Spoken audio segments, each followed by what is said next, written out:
नमस्कार साथियों, मेरा नाम है अशोक पांडे और मेरे चैनल जीआईबी विद अशोक पे आपका स्वागत है। तो फ्रेंड्स, अगर आप नए हैं तो हमारे चैनल को सब्सक्राइब कर लीजिए ताकि जो भी वीडियोज वगैरह हम डालें उसकी जानकारी आपको मिलती रहे।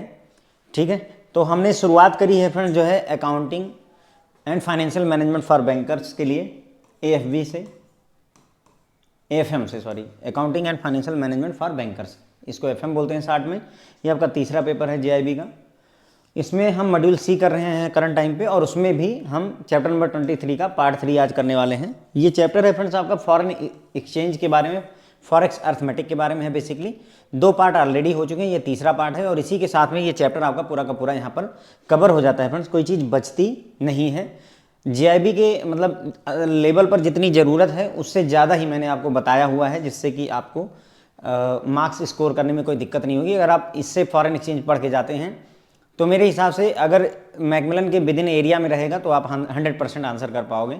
ठीक है, अगर मैकमिलन से बाहर जाते हैं, मैकमिलन बुक से बाहर जाते हैं, तो उस केस में थोड़ा सा कंसिडर करने की ज़रूरत पड़ेगी, एक्स्ट्रा पढ़ने की ज़रूरत पड़ेगी। लेकिन वो अगर आप में से कुछ लोग जो पहले अगर एग्ज़ाम दिए हुए हैं इस पेपर का, अकाउंटिंग वाले का, और आपके पास अनुभव है कि हाँ क्या पूछा जाता है पर्टिकुलरली फॉरेन एक्सचेंज से, तो प्लीज़ शेयर करिए ताकि अगर जो कुछ बचा रह गया है वो मैं कवर करके आपको दे दूंगा, ताकि कुछ बचे नहीं। ओके, ठीक है। तो यहाँ पर हम बात करने जा रहे हैं फ्रेंड्स फॉरवर्ड एक्सचेंज रेट्स की। ओके, तो फ्रेंड्स देखिए, फॉरवर्ड एक्सचेंज रेट हमने आपको 4 तरीके के रेट बताए थे based on date of settlement, या जिस डेट को करेंसी का एक्सचेंज होता है एक्चुअल में, उसके आधार पर।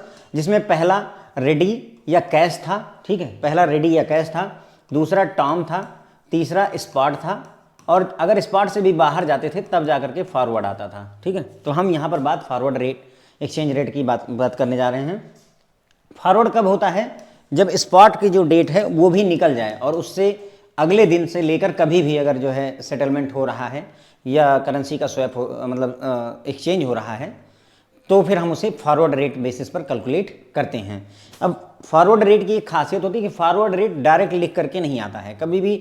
मतलब ये कन्वेंशन है, कन्वेंशन जैसे होता नहीं कि मतलब हम वजन को किलो में लिखते हैं, ठीक उसी तरीके से फॉरवर्ड रेट को स्पॉट रेट के बेसिस पर ही लिखा जाता है। यानी कहने मतलब आपको हमेशा स्पॉट रेट दिया रहेगा। क्या दिया रहेगा? स्पॉट रेट दिया रहेगा, और साथ ही साथ में आपको जो है प्रीमियम या डिस्काउंट दिया रहेगा। अब इस प्रीमियम डिस्काउंट के आधार पर आपको फॉरवर्ड रेट कैलकुलेट करना रहता है। डायरेक्ट जो है spot rate, sorry, forward rate कभी दिए नहीं जाते हैं, और इसी वजह से ये मैथमेटिक्स हमें पढ़ने की भी जरूरत पड़ती है, क्योंकि हमें फॉरवर्ड रेट कैलकुलेट करना पड़ता है। कई बार क्या होता है कि हमारा जो सेटलमेंट है, मान लो मुझे आज डॉलर नहीं मिलने, आज से 3 महीने बाद डॉलर मिलने हैं, तो आज से 3 महीने बाद डॉलर मिलने हैं। आज मान लो 80 रुपये का डॉलर चल रहा है। आज डॉलर कितने का है? 80 रुपये का है। ठीक है, लेकिन मुझे मिलने हैं 3 महीने बाद, मुझे मिलने हैं, तो 3 महीने बाद क्या रेट रहेगा? तो 3 महीने, आज से 3 महीने बाद फॉरवर्ड रेट चलेगा। स्पॉट रेट तो बस आज हुआ, आज डील हुई, कल नहीं परसों, है ना, डे आफ्टर टुमारो अगर सेटलमेंट हो गया तो स्पॉट रेट रहता है। और अगर 3 महीने बाद बात करोगे, 2 महीने बाद, 1 महीने बाद, 6 महीने बाद, 1 साल बाद, 2 साल बाद, तो वहाँ फॉरवर्ड रेट लगता है। ठीक है, ये तो हमने जनरल सी बात वैसे समझ ली। तो यहाँ आगे बात करते हैं। As discussed earlier, an exchange rate is the price at which currency can be bought और सोल्ड फॉर अनदर करेंसी। तो ये जो है एक्सचेंज रेट क्या होता है? एक्सचेंज रेट वो रेट होता है जिस पर एक करेंसी के बदले में हम दूसरी करेंसी खरीद या बेच सकते हैं। जैसे डॉलर के बदले में रुपया खरीद या बेच सकते हैं, रुपये के बदले में डॉलर खरीद या बेच सकते हैं। The date on which the values are exchange can be any date starting from the date of transaction onwards. किस डेट को सेटलमेंट होगा, मतलब कहने का किस डेट को एक्सचेंज किया जाएगा? मैं आपको डॉलर दूंगा, आप मुझे रुपए देंगे। वो जिस डेट को डील हुई है उस डेट से लेकर के, मान लो 1 जनवरी को मैंने आपसे डील करी, तो 1 जनवरी को दे सकता हूँ, 31 दिसंबर को नहीं दूंगा, पिछले साल तो नहीं दूंगा ना। आज डील करी है तो पीछे की तो बात ही नहीं करनी। आज से लेकर के भविष्य में किसी भी डेट में हम आपके साथ में करेंसी एक्सचेंज कर सकते हैं। तो वही बात हो रही है। Generally the exchange rates are quoted on spot basis. ये भी कहा गया, आप जान लीजिए कि ज़्यादातर रेट जो है दुनिया में, ज़्यादातर रेट स्पॉट बेसिस पर ही जो है मतलब कोट किए जाते हैं। That is the settlement take place on second working day. ठीक है, सेटलमेंट कब होगा? सेकेंड वर्किंग डे पे होगा। सैटरडे संडे हॉलीडे रहता है, उस दिन नहीं करते, और दोनों कंट्रीज में वर्किंग डे होना चाहिए, उसी डेट को ही सेटलमेंट होता है। ये बातें मैंने पिछले लेक्चर में आपको बाकायदा एग्जाम्पल से दिखाई थी। ओके, चलिए उसके बाद बात करते हैं exchange rate for settlement on date. Exchange rate for settlement on date beyond the spot is naturally different and the same is called the forward rate. अब अगर एक्सचेंज रेट कोई ऐसा आपने दिया है जो कि स्पॉट डेट से आगे बढ़ जाता है, कहाँ से, स्पॉट डेट से और आगे निकल गया, स्पॉट डेट पे नहीं, स्पॉट डेट से भी आगे जाकर के सेटलमेंट हो रहा है, तो उस समय जो आप एक्सचेंज रेट ऑफर करेंगे वो फ्रेंड्स फॉरवर्ड रेट होता है। अब फॉरवर्ड रेट क्यों डिफरेंट होता है स्पॉट रेट से, उसके कई सारे कारण होते हैं, अभी उसके बारे में भी डिस्कस कर लेंगे। तो जैसा कि मैंने कहा कि आपको फॉरवर्ड रेट जो है, हमेशा फॉरवर्ड रेट डायरेक्ट नहीं दिया होता, दो चीज़ें होती हैं, एक तो स्पॉट रेट दिया रहेगा और दूसरा या तो आपको जो है फॉरवर्ड पॉइंट्स दिए रहेंगे, है ना, फॉरवर्ड पॉइंट्स रिफ्लेक्टिंग, या जिसे मैंने प्रीमियम और डिस्काउंट कहा था उसे हम फॉरवर्ड पॉइंट्स भी कह सकते हैं। ओके, तो forward points reflecting the interest rate differential adjustment for different settlement date. तो जो फॉरवर्ड पॉइंट होता है वो क्या होता है, इंटरेस्ट रेट का डिफरेंशियल दिखाता है, डिफरेंट डेट के लिए जो एडजस्टमेंट हो रही है उसको, ठीक है, समझ लेंगे। इंटरेस्ट रेट डिफरेंशियल का कॉन्सेप्ट क्या है वो हम समझेंगे। देखिए जैसे दो करेंसी है, मान लीजिए डॉलर और INR, ठीक है, ऐसा हमने USD INR का एक कोड दिया हुआ है, तो इसमें कौन कौन सी करेंसी इन्वॉल्व है, एक डॉलर है, एक INR है। अब मान लीजिए कि डॉलर में मतलब वहाँ पर अगर हम अमेरिका में FD करवाते हैं तो हमें 4% रिटर्न मिलता है, और इंडिया में अगर आप FD करवाते हैं तो 10% रिटर्न मिलता है हमको, ठीक है। तो यहाँ US में 4% रिटर्न है, हमारे यहाँ 10% रिटर्न है, तो दोनों में डिफरेंस कितने का आया सालाना, 6% का डिफरेंस आया। इसे ही इंटरेस्ट रेट डिफरेंशियल कहा जाता है। ये जो 6% का डिफरेंस है फ्रेंड, इसे ही इंटरेस्ट रेट डिफरेंशियल कहा जाता है। तो वही बोल रहे हैं कि इंटरेस्ट रेट डिफरेंशियल को रिप्रेजेंट करता है वो। आइए अब देखते हैं, फॉरवर्ड पॉइंट्स हमें कैलकुलेट करने पड़ेंगे, ठीक है। तो हम यहाँ पर सीखेंगे कि फॉरवर्ड पॉइंट्स कैसे कैलकुलेट किया जाता है। तो आइए देखते हैं, फॉरवर्ड पॉइंट्स की बात करने जा रहे हैं। मान लीजिए एक एग्जांपल के थ्रू इसे समझ रहे हैं। मान लीजिए कि जो है spot rate US dollar euro दिया हुआ है, ऐसे लिखा हुआ है, लेकिन ये वैसे तो गलत है, होना क्या चाहिए, यूरो पहले होना चाहिए और /USD होना चाहिए, लेकिन कोई दिक्कत नहीं है। अगर ये ऐसे लिखा होता EUR / तो इसे ऐसे लिखना पड़ता, ठीक है। क्योंकि इन्होंने ऐसे लिखा हो कि US का डॉलर है और यूरो है, तो ये ओके है, चल जाएगा रेट, कोई दिक्कत नहीं। यहाँ इन्होंने बताया भी है कि 1 यूरो बराबर इतना है। तो देखो 1 यूरो बराबर इतना दिया हो, इसका मतलब हमें ये क्लियर हो गया कि बेस करेंसी हमारी क्या है, यूरो है, ठीक है। बेस करेंसी हमारी क्या हो गई, यूरो हो गई। और एक्सचेंज रेट 3 मंथ्स फॉरवर्ड दिया हुआ है, यानी स्पॉट रेट दिया हुआ है। स्पॉट आज अगर आप बुक करते हैं तो स्पॉट पर ये रेट ऑफर किया जाएगा, 1 यूरो के बदले में $1.2180 लगेंगे। और अगर 3 महीने बाद अगर आप एक यूरो खरीदना चाहते हो तो उसका रेट इतना है, देखो कितना, 1.2330, 1.2180, 1.2330। अब इसको अगर हम घटा दें यहाँ पे, 13 में से 8 जाएगा 5, और यहाँ पर हो जाएगा 2 में से 1 गए 1, ये ठीक 0 पॉइंट। मैंने क्या किया, ये बड़े वाले में से छोटे वाले को घटाया, ठीक है। क्यों बड़े, क्योंकि बाद में 3 महीने बाद रेट ज़्यादा हो जा रहा है, देखो 3 महीने बाद रेट ज़्यादा हो जा रहा है। तो हम अगर 3 महीने बाद रेट ज़्यादा हो जा रहा है तो हम ये कह सकते हैं कि हमारी जो करेंसी है यूरो, वो किस पर है, प्रीमियम पर है। किस पर है, प्रीमियम पर है, महंगी हो रही है, ओके। और कितनी महंगी हो रही है, तो 0.0150 इतनी महंगी हो रही है। यानी कि अगर आज खरीदोगे यूरो तो इतना डॉलर देना पड़ेगा, और आज से 3 महीने बाद खरीदोगे तो तुम्हें इतना एक्स्ट्रा देना पड़ेगा, इतना डॉलर एक्स्ट्रा देना पड़ेगा। तो क्या हुआ, यूरो महंगा हो गया ना। अगर यूरो महंगा हुआ तो दूसरी करेंसी कौन सी है, डॉलर क्या होगा, सस्ता होगा। एक महंगा होगा तो दूसरा सस्ता होता है, ठीक है। क्लियर हो जाती है बात। चलो आगे बढ़ते हैं। अब यहाँ क्या है, एक तरीके से देखो, मैंने क्या कहा था आपको, मैंने कहा था कि आपको जो फॉरवर्ड रेट होते हैं वो डायरेक्टली नहीं दिए होते, आपको स्पॉट दिया होगा, फॉरवर्ड पॉइंट दिए होंगे। यहाँ डायरेक्ट लिख दिया गया है आपको समझाने के लिए, लेकिन भविष्य में हम जब क्वेश्चंस करेंगे तो आपको कभी ऐसे डायरेक्ट नहीं लिखा होगा कि 3 महीने बाद रेट इतना है। ये सिर्फ आपको अंडरस्टैंडिंग बनाने के लिए किया गया है। Difference of 150 point reflect that are the forward points. ये जो 150 पॉइंट्स का डिफरेंस आ रहा है, यही आपका फॉरवर्ड पॉइंट है, फॉरवर्ड पॉइंट्स है। इतने 150 पॉइंट्स आगे बढ़ रहा है, ठीक है। अब कौन कौन से फैक्टर्स हैं, मैंने कहा था ना कई सारे फैक्टर्स होते हैं जो कि डिटरमाइन करते हैं क्या, फॉरवर्ड पॉइंट्स को। तो पहला, supply and demand for the currency for the settlement date. जिस डेट को सेटलमेंट होनी है उस डेट पर जो आपकी करेंसी है उसकी सप्लाई और डिमांड कैसी है, इससे डिसाइड होता है कि फॉरवर्ड रेट क्या रहने वाला है या फॉरवर्ड पॉइंट क्या रहने वाला है, ठीक है। अगर जिस डेट को सेटलमेंट होना उस दिन अगर बायर ज़्यादा है और सेलर कम है, पर्टिकुलर डेट पर बायर ज़्यादा है, खरीदार ज़्यादा है, अगर खरीदार ज़्यादा है तो डिमांड ज़्यादा होगी तो रेट अलग आएगा। अगर उस पर्टिकुलर पर सेलर ज़्यादा हैं, बेचने वाले ज़्यादा हैं, बिकवाली हो रही है, बिक्री बहुत ज़्यादा हो रही है, तो उसका रेट घट जाएगा, है ना। इस तरीके से मतलब बाय और सेलर अगर ज़्यादा खरीदार हैं, मान लीजिए सेब है, एक दुकान पर सेब लगा हुआ है, ठीक है, वहाँ 100 लोग खड़े होकर के 10 किलो सेब खरीदने लगेंगे, तो ऑब्वियसली वो महंगा हो जाएगा, क्योंकि वो दे 10 ही लोगों को सकता है, या हो सकता है एक ही लोग को 10 किलो दे दे जितना सेब उसके पास है, इसलिए वो महंगा हो जाता है। उसी जगह पर अगर सोचो कि जो है एक दुकानदार ने 100 किलो सेब रखा हुआ, दिन भर में 2 कस्टमर आ रहे हैं, तो वो क्या करेगा, बोलेगा कि मुझे तो सामान निकालना ही पड़ेगा वरना सड़ जाएगा, तो भैया सस्ते में ले लो। ये वही वाले फंडे से यहाँ पर भी चलता है, ठीक है। तो पहली वजह हो गई कि फॉरवर्ड रेट महंगा या सस्ता डिपेंड करेगा कि सप्लाई और डिमांड कैसी है, जो भी करेंसी इन्वॉल्व है उसमें।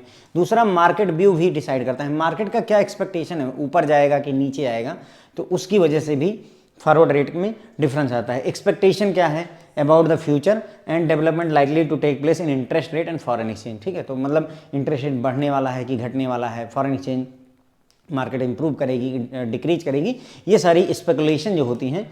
तो मार्केट का व्यू कैसा है वो भी डिसाइड करता है आपका फॉरवर्ड पॉइंट, या फिर मतलब गोइंग फॉरवर्ड जो है आपका जो करेंसी है उसका जो है फॉरवर्ड रेट महंगा होगा कि सस्ता होगा, ये डिसाइड करने के लिए। अब ये आपका थ्योरेटिकल क्वेश्चन बन सकता है, which of the following factors decide the forward rate of a currency, supply and demand of that currency, market view of currency, and तीसरा होता है इंटरेस्ट रेट डिफरेंशियल। ये 3 फैक्टर्स होते हैं। सबसे ज़्यादा dominating factor interest rate differential ही होता है। इंटरेस्ट रेट डिफरेंशियल क्या होता है, मैंने अभी आपको एग्जांपल दिखाया था। यूएस में 4% रिटर्न मिल रहा है एफडी पर, इंडिया में 10% मिल रहा है, तो ये जो 6% का डिफरेंस होता है इसे ही इंटरेस्ट रेट डिफरेंशियल कहा जाता है, 2 करेंसी के बीच में। तो interest rate differential between the countries for the period in question whose currencies are being exchange. तो इंटरेस्ट रेट डिफरेंशियल हम निकालेंगे, किसका निकालेंगे, उन 2 करेंसीज के लिए निकालेंगे। अगर यूएसडी और आईएनआर की बात हो रही तो इन्हीं का डिफरेंस निकालेंगे, हम सऊदी रियल और यूरो का नहीं निकालने जाएंगे। वही बोल रहा है कि क्वेश्चन में जितने समय की बात हो रही, मान लो हम 6 मंथ की बात कर रहे हैं, तो 6 मंथ में इंटरेस्ट रेट का डिफरेंशियल क्या है ये नोटिस करेंगे। उसके बाद में करेंसी जो है एक्सचेंज जो की जा रही है, फ्रेंड्स हम करेंसी जो एक्सचेंज कर रहे हैं उसी के ही इंटरेस्ट रेट डिफरेंशियल, उन्हीं कंट्रीज के इंटरेस्ट रेट डिफरेंशियल को देखेंगे, ओके।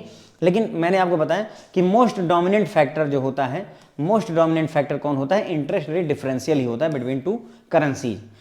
अगर ऐसे देखा जाए तो 3 फैक्टर मैंने बताया, सप्लाई और डिमांड कितनी है, मार्केट का व्यू कैसा है, आगे चढ़ेगी उतरेगी, और तीसरा इंटरेस्ट रेट डिफरेंशियल। लेकिन अगर फ्री फ्लो अलाउ किया जाए, if there is no control on capital flow, यानी पूंजी हमारे देश में अंदर और देश के बाहर अगर फ्रीली जा सकती है, तो सबसे ज़्यादा प्रभावित करने वाला फैक्टर इंटरेस्ट रेट डिफरेंशियल होता है। यही डिसाइड करता है कि हाँ हम कितना चार्ज, मतलब फ्यूचर में करेंसी का कितना रेट रहने वाला है, ये मोस्ट डोमिनेटिंग फैक्टर होता है। तो मे बी एग्जाम में आपसे ये बात पूछ ली जाए कि फॉरवर्ड जो रेट होता है उसको डिसाइड करने में मोस्ट डोमिनेटिंग फैक्टर इनमें से कौन सा है, तो हम ध्यान रखेंगे इंटरेस्ट रेट डिफरेंशियल मोस्ट वो इंपॉर्टेंट फैक्टर होता है या मोस्ट डोमिनेंट फैक्टर होता है, ठीक है। इस बात को इंटरेस्ट रेट डिफरेंशियल क्यों इंपॉर्टेंट फैक्टर हो जाता है, सबसे ज़्यादा डोमिनेटिंग फैक्टर क्या होता है, उसके लिए एक एग्जाम्पल देखेंगे। अभी देखिएगा इंटरेस्ट रेट का क्या प्रभाव पड़ता है, वो चीज़ हम इस एग्जाम्पल के थ्रू समझेंगे, ठीक है। देखिए यहाँ पर एग्जाम्पल इन्होंने दिया हुआ है, let's take an example for illustrating how forward differential points arise, मतलब फॉरवर्ड डिफरेंशियल पॉइंट कैसे अराइज होते हैं, या इंटरेस्ट रेट डिफरेंशियल कैसे जो है फॉरवर्ड रेट को डिसाइड करता है, वो चीज़ हम यहाँ पर डिस्कस करने वाले हैं। एक एग्जाम्पल दिया इन्होंने कि स्पॉट यूरो का जो रेट है वो डॉलर में 1.5 का है, यानी 1 यूरो बराबर 1.5 डॉलर के हैं, ये रेट दिया हुआ है अभी मौके का। उसके बाद में इंटरेस्ट अगर यूरो में जो इंटरेस्ट चल रहा है वो 3% का चल रहा है, और अगर यूएस डॉलर में देखा जाए तो 6% का चल रहा है, ठीक है। तो अब देखो अगर दिमाग लगाओ यहाँ पर तो हम कमाई कर सकते हैं। कैसे कमाई कर सकते हैं सर, देखो यहाँ पर क्या करें, मान लो हम 100 यूरो उधार लेते हैं, कितना लेंगे हम, 100 यूरो उधार लेंगे। अगर 100 यूरो उधार लेंगे और साल भर में 3% पर एनम का इंटरेस्ट लगना है, तो मुझे 103 यूरो वापस करने पड़ेंगे बैंक को। क्लियर सी बात है, यहाँ कोई डाउट नहीं होना चाहिए आपको, ठीक है। अगर मैं यहाँ 100 यूरो उधार लेता हूँ बैंक से, तो साल भर में मेरे पास कोई पैसा नहीं है, सोचो मैं बैंक के पैसे से ही अमीर बनने का टेक्निक बता रहा हूँ आपको, वैसे होती नहीं है पर मैं बता रहा हूँ। ऐसी होती इसलिए नहीं क्योंकि अभी हम फ्यूचर में देखेंगे, आगे बढ़ेंगे जब लेक्चर में तो देखेंगे कि यही चीज़ तो वहाँ पर ख़त्म की जाती है। लेकिन यहाँ मैं आपको अपॉर्चुनिटी दिखाऊंगा कि बिना अपने पैसे के आप अमीर कैसे बन सकते हैं। ठीक है, तो आपके पास मान लीजिए 100 यूरो उधार हुआ, 3% का इंटरेस्ट लगेगा। साल भर के बाद में आपको बैंक में जाना, प्यार से 103 यूरो दे देने, बात खत्म हो जाएगी, आपकी जिम्मेदारी खत्म हो गई। होशियारी क्या करी आपने, 100 यूरो लिया और इसको कन्वर्ट करवा लिया किसमें, डॉलर में। पर सर क्यों, डॉलर को क्यों ना यूरो में कन्वर्ट करवा ली जाए? सही बात है भाई, ये भी तो पॉसिबल है। हमारे पास में यूरो है तो यूरो से अगर हम डॉलर में कन्वर्ट करवा सकते हैं तो सर ऐसा करते हैं डॉलर से यूरो में भी कन्वर्ट करवा सकते हैं। सही बात है, दोनों पॉसिबिलिटी हैं। लेकिन प्रॉब्लम कहाँ है, देखो यहाँ कितना इंटरेस्ट लग रहा है 3% का, यहाँ कितना इंटरेस्ट लग रहा है 6% का, तो कमाओगे कहाँ ज़्यादा, डॉलर में। तो बेहतर है कि यहाँ से उधार लो और यहाँ इन्वेस्ट करो तो ज़्यादा कमा लोगे। अगर तुम यहाँ उधार ले लिए, $100 उधार लिए और 6% का यहाँ पर लोन चुकाना पड़ गया तो यहाँ कम कमाओगे, तो फायदा नहीं निकलेगा। समझ गए बात को कि क्यों मैं यूरो को डॉलर में क्यों कन्वर्ट कर रहा हूँ, क्योंकि हमारा रेट ऑफ इंटरेस्ट यहाँ पर ज़्यादा है, इसलिए मैं इसको यूरो में कन्वर्ट कर रहा हूँ, यूरो को डॉलर में कन्वर्ट कर रहा हूँ, इसीलिए मैं यूरो को डॉलर में कन्वर्ट कर रहा हूँ। ठीक है, तो मैंने आपको क्या कहा कि भाई हम क्या करेंगे कि ये जो 100 यूरो है इसको डॉलर में कन्वर्ट करेंगे। हमें पता है 1 यूरो का दाम $1.5 के है, तो 100 यूरो में हमें $150 मिल जाएगा कि नहीं मिल जाएगा? ये कोई डिफिकल्ट क्वेश्चन नहीं भाई। एक टॉफ़ी ₹1.5 की तो 100 टॉफ़ी कितने रुपए की, ये तो वही सवाल है। ठीक है, ओके। तो अब हमें $100, या दूसरे तरीके से जो मैंने आपको अगर बताया है, शायद नहीं बताया होगा, वो CIB के लेवल का है। ठीक है, तो $150 बदल गए। अब इस $150 को क्या करो फ्रेंड्स, आप यहाँ पर 6% पर इन्वेस्ट कर दो। हमने क्या भाई 6% का इंटरेस्ट दे रहा है US$, तो हमने 6% पर इन्वेस्ट कर दिया। अब क्या होगा, $150 पर 6% का इंटरेस्ट लगाएंगे तो ये $9 आएगा, आई बिलीव, है ना। कितना आएगा, $9 का ब्याज मिलेगा। मैंने FD करवा दी ले जा करके और मुझे $9 पूरे साल के आखिरी में मिले, तो मुझे $150 इन्वेस्ट किया था, कुल मिलाकर के $159 मेरी कमाई हो गई। कितनी हो गई, $159 मेरी कमाई हो गई। अब ये $159 मेरे काम का तभी है जब मैं इसको यूरो में कन्वर्ट करवा लूँ, क्योंकि भाई उधार तो मैंने यूरो में लिया है, मुझे 103 यूरो चुकाने हैं। तो मैं क्या करूँगा, इस डॉलर को यूरो में कन्वर्ट करवाऊँगा। किस में कन्वर्ट करवाऊँगा, यूरो में। ठीक है, मान लेते हैं कि रेट अभी भी यही है, वैसे तो ये स्पॉट का रेट है, लेकिन हम अपनी एजम्पशन के लिए मान लेते हैं कि आज से 1 साल बाद भी रेट यही चल रहा है, यानी 1 यूरो बराबर $1.5 के हैं। ठीक, यानी $1 इक्वल टू, अगर हम लिखें इसे, $1 इक्वल टू 1/1.5 यूरो के हो जाएगा। $1 बराबर इतने यूरो के, तो $159 बराबर कितना हो जाएगा, तो 1/1.5 इंटू 159 कर देंगे। ठीक, 150, इसको हम यूरो में कन्वर्ट कर रहे हैं। ओके, तो क्या आ जाएगा ये, अगर आप इसको मल्टीप्लाई कर लेंगे, अपने कैलकुलेटर यूज करिए और इसको मल्टीप्लाई कर लेंगे तो पता चलेगा कि आपको 106 यूरो मिलेंगे। कितने, 106 यूरो। ठीक है, मतलब कहानी शुरू कहाँ से हुई तो कहाँ ख़त्म हुई। मैंने 100 यूरो उधार लिया था बैंक से, कितना, 100 यूरो उधार लिया था, उसको कन्वर्ट किया था डॉलर में, तो मुझे $150 मिल गए थे। कितना मिल गया था मुझे, $150 मिल गया था कन्वर्जन करने पर। $150 को मैंने 6% पर इन्वेस्ट किया तो मुझे $9 जो है ब्याज मिला। अब कुल मिलाकर के मेरे पास $159 हो गए। इस $159 को जब मैंने यूरो में कन्वर्ट कराया तो मुझे 106 यूरो मिले। कितना यूरो मिल गया, 106 यूरो मिल गए। मैंने बैंक को कितना लौटाना है, आपने देखा कि 100 यूरो अगर आपने लिया है, 3% का ब्याज लग रहा है, तो आपको 103 यूरो लौटाने हैं। 103 यूरो लौटा दो और 106 यूरो कमाया है सारा कुछ कर करा करके, तो भाई तुम्हें 3 यूरो का सॉलिड फायदा हुआ। कितने का फायदा हुआ फ्रेंड्स, हमें 3 यूरो का फायदा हुआ। मेरी जेब से कुछ नहीं गया भाई, बैंक से लिया और बैंक को लौटा दिया, फिर भी 100 यूरो पर मैंने 3 यूरो की कमाई की है। अब आप सोचो, अगर ये काम अमेजॉन वगैरह या फिर गूगल जैसी कंपनियां बिलियन यूरो अगर इन्वेस्ट कर दें, तो आप सोचो 3% का रिटर्न है ना, तो बहुत अच्छा रिटर्न निकल करके आएगा। मेरा कहने का मतलब ये है, तो बिना कुछ किए हुए, अपना पैसा भी नहीं लगाया, तब भी मुझे जो है 3 यूरो की कमाई हो गई 100 यूरो का उधार लेने पर। यही इसे आर्बिट्रेज अपॉर्चुनिटी भी कहते हैं फ्रेंड्स। इसे क्या कहते हैं, आर्बिट्रेज।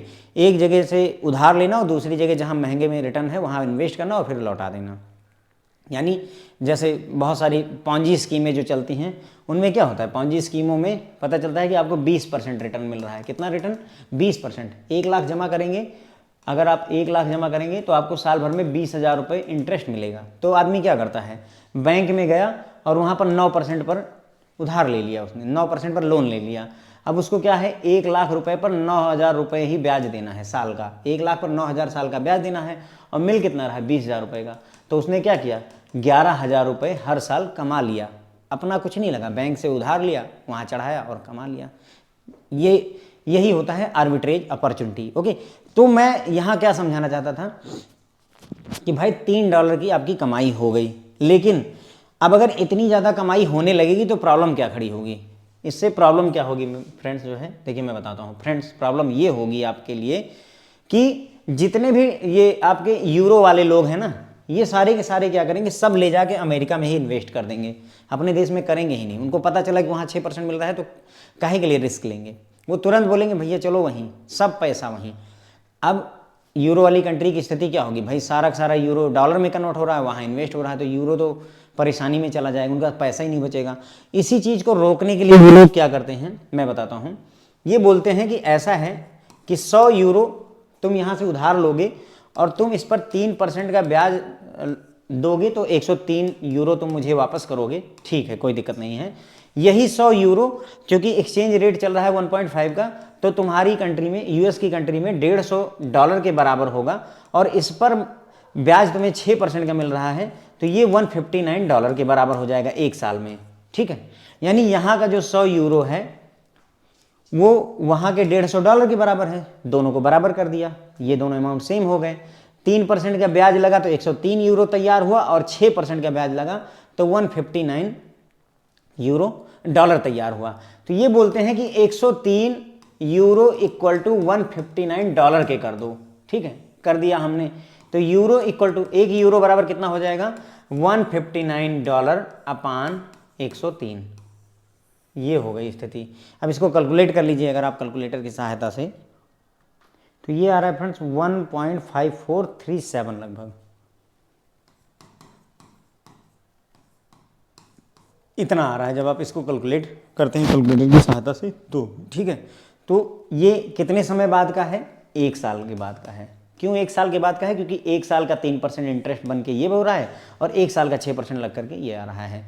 तो ये बोलते हैं कि आज यूरो का रेट तुमने ये रखा हुआ है, ठीक किया है, लेकिन आज से 1 साल बाद जो फॉरवर्ड रेट रखोगे यूरो का, आज से 1 साल बाद 1 यूरो इक्वल टू $1.5437 के कर दो। क्यों कर दोगे भाई, ऐसा करने से फ़ायदा ये हुआ कि अब ये फ़ायदा मिलना ही बंद हो गया। जो 3% पे यहाँ और 6% पे तुम खूब खेल रहे थे कि यहाँ से लूँगा वहाँ इन्वेस्ट करूँगा लौटाऊँगा, वो वाला फ़ायदा बंद हो गया। और इसी वजह से ये जो $1.5 आज 1 यूरो 1.5 के बराबर है, इसी वजह से भविष्य में 1 यूरो इतने के बराबर हो जाता है। इसीलिए फॉरवर्ड रेट स्पॉट रेट से अलग होता है, ताकि आपको आर्बिट्रेज अपॉर्चुनिटी न मिले, आपको फ़ायदा ना कमाने का मौका मिल सके।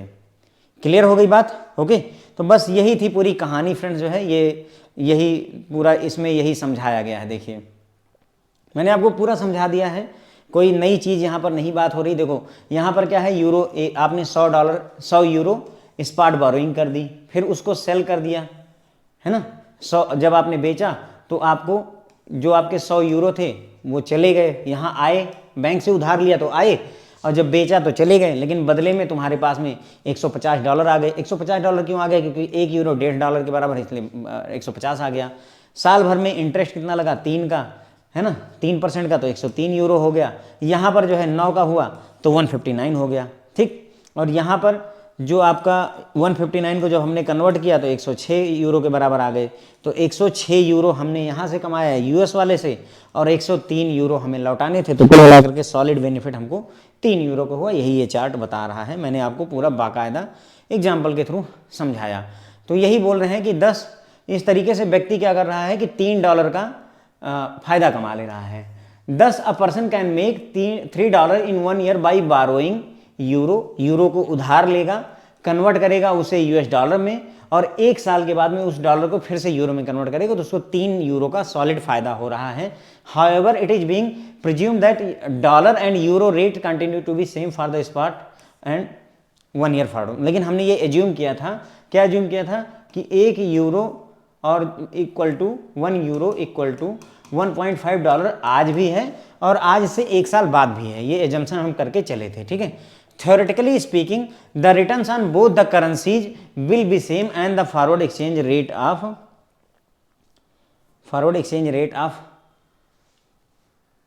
dollar and euro will be adjusted. USD and euro will be adjusted by the market force to eliminate any arbitrage opportunity. किसी भी तरीके का जो है आप फायदा ना उठा पाओ उस चीज पर काम किया जाएगा। इसलिए यूरो 103 बराबर डॉलर 159। मैंने समझाया कि ये क्यों ऐसा लिखा गया है। डॉलर 103, 100 यूरो आपने उधार लिया था, 3% ब्याज लगा तो 103 हो गया। जो 100 यूरो आपने उधार लिया था उसकी वैल्यू 150 डॉलर के बराबर थी। उस 150 डॉलर पर 6% का इंटरेस्ट लग करके वो 159 के बराबर होगा। तो ये और ये आपस में बराबर हो जाएंगे, इसलिए आपका जो 1 यूरो की वैल्यू 1 साल बाद ये हो जाएगी। यही आपका फॉरवर्ड रेट है 1 साल बाद का, निकाल करके मैंने आपको कैलकुलेट करके दिखाया। स्पॉट रेट 1 साल का इतना है और फॉरवर्ड यूरो 1 साल का इतना है, ठीक है। ये हमें दिया हुआ था, देखिए ये वाला चीज, ये क्वेश्चन में ही दिया हुआ था और ये मैंने आपको कैलकुलेट करके दिखाया कि $1 1.5436 कैसे निकला है, ओके। उसके बाद में ये जो इनमें और इनमें अगर डिफरेंस निकालेंगे तो 0.0436 represent the forward differential between the spot and 1 year forward. तो स्पॉट रेट में और फॉरवर्ड रेट में इतने का डिफरेंस आ रहा है, इतना बढ़ जा रहा है। यानी कि अगर हम देखें तो यूरो हमारा क्या है, प्रीमियम पर है, क्योंकि बाद में रेट बढ़ जा रहा है, 1 साल बाद बढ़ जा रहा है, ठीक है। तो ये हो गई कहानी। अब थोड़ा सा बात कर लेते हैं फ्रेंड्स आर्बिट्रेज के बारे में, ठीक है।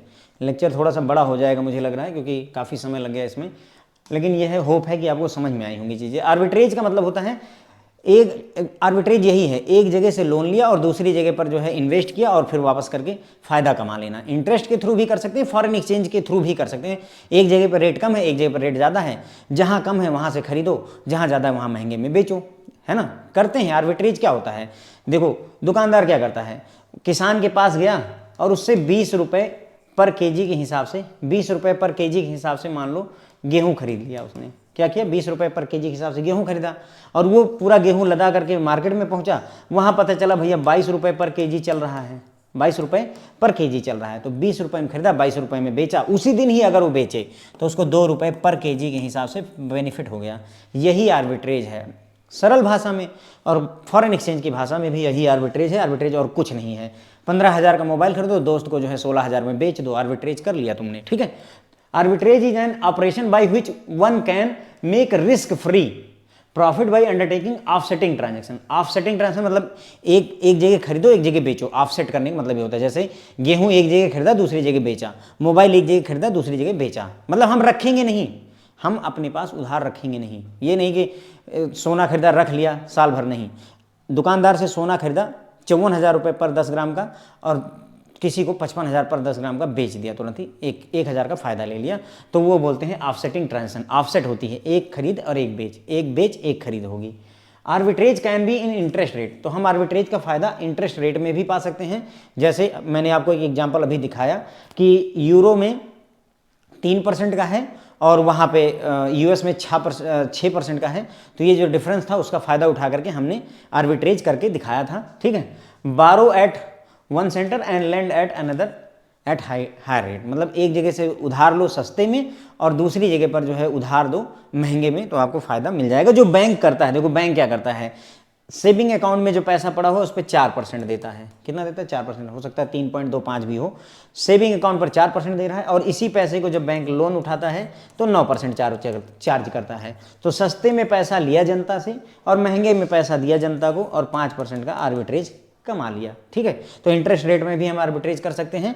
Arbitrage can occur in exchange rate also. Exchange rate में भी जो है हम आर्बिट्रेज कमा सकते हैं, फायदा कमा सकते हैं। However with the present day efficient communication system arbitrage opportunities are very rare. लेकिन आजकल सिस्टम बहुत एडवांस हो गया है, हर जगह सोने का रेट जो है आप तुरंत के तुरंत देख सकते हो। जैसे ना एफिशिएंट सिस्टम है। सोचो जैसे मान लो कि दिल्ली में सोना 54,000 का है। कितने का है? 54,000 का है। अभी इंटरनेट आ गया है, अभी इंटरनेट ना हो इससे पहले तो फ़ोन उनसे बात करते रहे होंगे, लेकिन मान लो कि वहाँ दिल्ली में 54,000 का है, बॉम्बे में मान लो ये 56,000 रुपये का है। कहाँ पर? बॉम्बे में। ठीक है, तो क्या होगा? 2,000 का फ़ायदा है। अब अगर हम दिल्ली से जो है सोना खरीदें और बम्बई में बेचें, उसी दिन ही बेच दें, तो हमें 2,000 का फ़ायदा होगा। अब पूरा 2,000 नहीं मिलेगा, ट्रेवलिंग ये वो ट्रेवल करना और वो खर्चे थोड़े बहुत लगेंगे, लेकिन फिर भी हम फ़ायदा कमा सकते हैं। लेकिन ये अब आज गूगल कर सकते हो आप, पता चल रहा है कि नहीं भैया वहाँ भी जो है 54,000 का वहाँ है, 52,000 का यहाँ है, या 55,000 का यहाँ है, बहुत ज़्यादा डिफरेंस नहीं आ रहा। तो इस वजह से आर्बिट्रेज की अपॉर्चुनिटीज़ कम है। लेकिन एक एग्जाम्पल मैं आपको देता हूँ। ठीक है, यहाँ देखिए एक एग्जाम्पल आपके सामने है। ये USD INR रेट दिया हुआ है आपको इंडिया में, और USD INR रेट दिया हुआ है आपको USA में। आपको कैलकुलेट करना है आर्बिट्रेज गेन कितना होगा। This is your question. ठीक है, ये क्वेश्चन आपको कैलकुलेट करना है कि इसमें आर्बिट्रेज गेन कितना होगा। तो देखिए हम लोग ये देखेंगे, देखो दो चांसेज हो सकते हैं। एक तो हम क्या करें, USD को कहाँ से खरीदें? इंडिया से बाई करें, इंडिया में बाई करें, और US में, यानी कि हम डॉलर को क्या कर रहे हैं, इंडिया में बाई कर रहे हैं और US में सेल कर रहे हैं। ठीक है, मान लो हम ये करते हैं, तो क्या हमें फ़ायदा मिलेगा? आइए देख लेते हैं। क्या करना है, मुझे इंडिया में बाई करना है। मैं कौन हूँ? कस्टमर हूँ। कस्टमर अगर इंडिया में बाई कर रहा है, ये देखो ये रेट हैं हमारे, बाई करना है मुझे, मैं कस्टमर हूँ तो मैं बाई करूँगा, तो बैंक क्या करेगा? सेल करेगा। Bank buy low sell high करता है, इसलिए महंगे में बेचेगा। तो बैंक मुझे 60.75 इस वाले रेट पर मुझे बेचेगा। ठीक है, बैंक ने मुझे इस रेट पर दिया, यानी मैंने बाई कर लिया इंडिया में इस रेट पर। अब मैं US में जाऊंगा और अपना डॉलर सेल करूंगा। US में गया और मैंने डॉलर सेल करना है। अब मैं अगर डॉलर बेचूंगा तो US में क्या होगा? मैं बेचूंगा यानी कस्टमर बेचेगा, तो बैंक क्या करेगा? खरीदेगा। बैंक खरीदता सस्ते में है, तो सस्ते में अगर खरीदेगा तो बैंक क्या करेगा? 60.90 में मुझसे खरीद लेगा, 60.90 में खरीद लेगा। मैंने डॉलर खरीदा कितने में? 60.75 में, और बेचा कितने में? 60.90 में। तो ऑब्वियसली मुझे 15 पैसे का प्रॉफिट हो रहा है हर एक ट्रांजेक्शन पे। ठीक है, कब? जब मैं इसे इंडिया में खरीद रहा हूँ और US में बेच रहा हूँ। अब उल्टा देख लो, मान लो हम US में बाई करते हैं और इंडिया में सेल करते हैं, दोनों केस देखेंगे। ओके, ताकि आपको क्लियरिटी हो जाए। मैं क्या कर रहा हूँ, डॉलर को US में बाई कर रहा हूँ, डॉलर को US में बाई कर रहा हूँ। मैं बाई कर रहा हूँ यानी बैंक क्या कर रहा होगा? सेल कर रहा होगा। और बैंक क्या करता है? महंगे में बेचता है। बैंक क्या करता है? महंगे में बेचता है। तो बैंक मुझे रेट लगाएगा 61.25 का बाई करने के लिए। मैं बाई कर रहा हूँ लेकिन बैंक बेच रहा है, बैंक महंगे में बेचता है, इसलिए मुझे इतना रेट लग गया। इंडिया में आया, मैं अब डॉलर सेल करूंगा। जब मैं सेल करूंगा तो बैंक खरीदेगा, बैंक सस्ते में खरीदता है, बाई लो करता है, इसलिए सस्ते में खरीद लेगा मेरे से। तो 60.50, ठीक है, 60.50। अब देखो मैंने कितने में खरीदा डॉलर को? 61 यानी 61 रुपये में खरीदा, और बेच कितने में रहा हूँ? 60.50 में। तो मुझे फ़ायदा हो रहा है कि नुकसान हो रहा है? मुझे नुकसान हो रहा है। ठीक है, यही है आर्बिट्रेज। मैंने दोनों केसेस समझाए। अगर व्यक्ति इंडिया में खरीदे और US में बेचे तो क्या होगा, US में खरीदे इंडिया में बेचे तो क्या होगा, दोनों केसेस दिखाए। एक में फ़ायदा हुआ, दूसरे में नुकसान हुआ। ठीक है, तो हमें आर्बिट्रेज गेन अगर निकालना है तो दूसरा वाला केस ही कंसिडर करना पड़ेगा। क्लियर होती बात? देखो केस 1 है, as a customer you can buy dollar from USA and sell in India, पहला केस हो गया। दूसरे केस में as a customer you can buy dollar, यहाँ क्या है, डॉलर अमेरिका से खरीद रहे हो, यहाँ डॉलर इंडिया से खरीद रहे हो, और बेच कहाँ रहे हो, USA में। पहले केस में अगर आप USA से खरीदते हैं तो देखो अगर USA से बाई करोगे, ठीक है, डॉलर को बाई करोगे तो बैंक क्या करेगा, महंगे में बेचते हैं। बैंक क्या करते हैं, महंगे में सेल करते हैं, इसलिए महंगा वाला रेट लगा देंगे। और अगर इंडिया में बेचने चलोगे तो बैंक सस्ते में जो है खरीदते हैं, इसलिए सस्ता वाला रेट लगा देंगे। तो ओवरऑल इतने का खरीदा और इतने का बेचा तो मुझे 75 पैसे का लॉस हो गया। तो ये मुझे आर्बिट्रेज नहीं दे रहा है, मुझे नुकसान नहीं झेलना है। फिर दूसरा केस लेंगे कि मान लो उसने इंडिया में खरीदा, तो अगर इंडिया में खरीदने जाओगे तो बैंक सेल करेगा, तो महंगे में बेचेगा, तो ये वाले रेट पर बेचेगा। और अगर जो है USA में बेचने जाओगे तो तुम कस्टमर हो, तो बैंक क्या करेगा, खरीदेगा, तो खरीदेगा लो रेट पर, तो ये वाला रेट लगा देगा। अब ये 60-75 का खरीदा, 60-90 का बेचा, तो हर डॉलर के पीछे मुझे 15 पैसे का गेन हो गया। बस ये वाली बात हमें क्लियर हो जाता है, थोड़ा सा समझने का मुद्दा था। आर्बिट्रेज मैंने आपकी बुक में नहीं है, ये आर्बिट्रेज जो है ऐसे बुक में नहीं दिया हुआ है, पता नहीं क्या बातें कर रहे हैं, दिया हुआ है लेकिन वो बातें क्या कर रहे हैं मुझे नहीं समझ में आया, इसलिए मैंने आपको एक एग्जांपल अच्छा सा लेकर के समझा दिया कि आर्बिट्रेज आप समझ लो, ठीक है। Currency of a country having lower rate of interest will be stronger in future. ध्यान दीजिएगा, जिस करेंसी का इंटरेस्ट रेट कम होगा वो मजबूत होगी। अच्छा, यूएसए हो गया और इंडिया हो गया, ठीक है। देखो यूएस में पता है वहाँ पर अगर आप एफडी वगैरह करवाते हो तो वहाँ पर रिटर्न हार्डली 2% का है मौके पर। हमारे यहाँ एफडी करवाते हो तो आपको 8% तक का भी हो सकता है रिटर्न मिल जाए। तो जहाँ की करेंसी का रेट कम है, जहाँ की करेंसी का इंटरेस्ट रेट कम है, वो करेंसी मजबूत होती है फ्यूचर में, फ्यूचर में वो मजबूत होगी। तो यहाँ डॉलर मजबूत होगा या रुपया मजबूत होगा साहब? डॉलर मजबूत होगा, क्योंकि इनका इंटरेस्ट रेट कम है। इंटरेस्ट रेट कम है, करेंसी स्ट्रांग हुई। ये बात आपको ध्यान रखना, जस्ट उल्टा रिलेशन है। अगर मतलब इंटरेस्ट रेट कम है तो करेंसी मजबूत है, स्ट्रांग है। अगर इंटरेस्ट रेट ज़्यादा है तो करेंसी कमज़ोर है। इसीलिए देखो हमारा जो है डॉलर और कमज़ोर होता जा रहा है, मतलब रुपया कमज़ोर होता जा रहा है डॉलर के मुकाबले, क्योंकि हमारा इंटरेस्ट रेट ज़्यादा है। अब सोचो आपको मतलब इस बात से क्या लग रहा होगा, सर इसका क्या मतलब है कि क्या भविष्य में ऐसा होगा कि एफडी का रेट, एफडी पर हमें 1.5% मिलने लगेगा? सोचो ये चीज़ कि अगर अभी 2% यूएस में मिल रहा है तो हमें उससे कम इंटरेस्ट रेट देना पड़ेगा, तभी तो हम मजबूती ला पाएंगे। तो 1.5% इंटरेस्ट एफडी मिलेगा क्या? नहीं, ऐसा नहीं है। और भी बहुत सारे फैक्टर्स हैं जो डिसाइड करते हैं, लेकिन ये एक फैक्टर जरूर है। तो ये बात ध्यान रखने की है कि भाई जो है अगर जिस भी कंट्री की करेंसी का इंटरेस्ट रेट लोअर होगा वो करेंसी फ्यूचर में उतनी ही ज़्यादा स्ट्रांग होती है। ये बात इंपॉर्टेंट हो जाती है। फॉरवर्ड पॉइंट कैसे कैलकुलेट किया जाता है उसके बारे में हम यहाँ पर डिस्कस करने वाले हैं। ओके, तो फॉरवर्ड पॉइंट कैलकुलेशन के बारे में बात करेंगे। We can calculate the approximate forward points for a given forward period with the help of following information। ठीक है, तो हम किसी फॉरवर्ड पीरियड यानी कि 3 महीने के लिए, अगले 6 महीने के लिए, अगले 1 साल के लिए हम फॉरवर्ड पॉइंट कैलकुलेट कर सकते हैं अगर हमें कुछ सर्टेन इन्फॉर्मेशन दी हुई हो। एक एग्जांपल के लिए इन्होंने वही स्पॉट यूरो का रेट ये दिया हुआ है, यूरो का इंटरेस्ट ये है और डॉलर का इंटरेस्ट ये दिया हुआ है। ठीक है, आगे बढ़ते हैं। तो इंटरेस्ट रेट डिफरेंशियल कितना हो जाएगा? यहाँ 6% है, वहाँ 3% है, तो डिफरेंस कितने का आया सालाना पर एनम? कितने का डिफरेंस आया?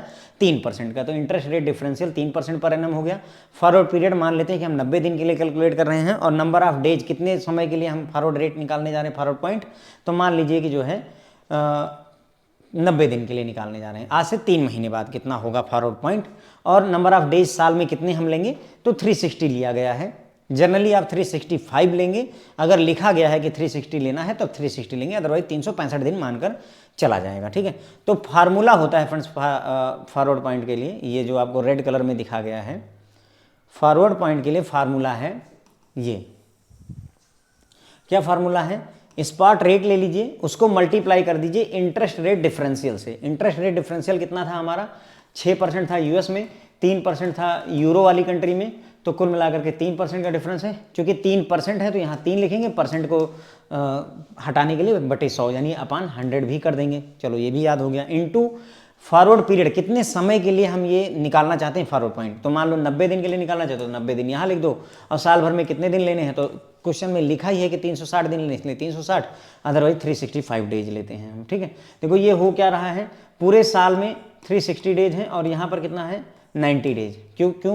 देखो 3 महीने का रेट निकाल रहे हो ना, 3 महीने, और हमारे पास जो इंटरेस्ट रेट है वो कितने है, ये जो इंटरेस्ट रेट है वो साल का है, तो साल भर के इंटरेस्ट को हम 3 महीने में कन्वर्ट करने के 1/4 करते हैं ना, वही चीज़ हो रही है, 1/4 करना ही।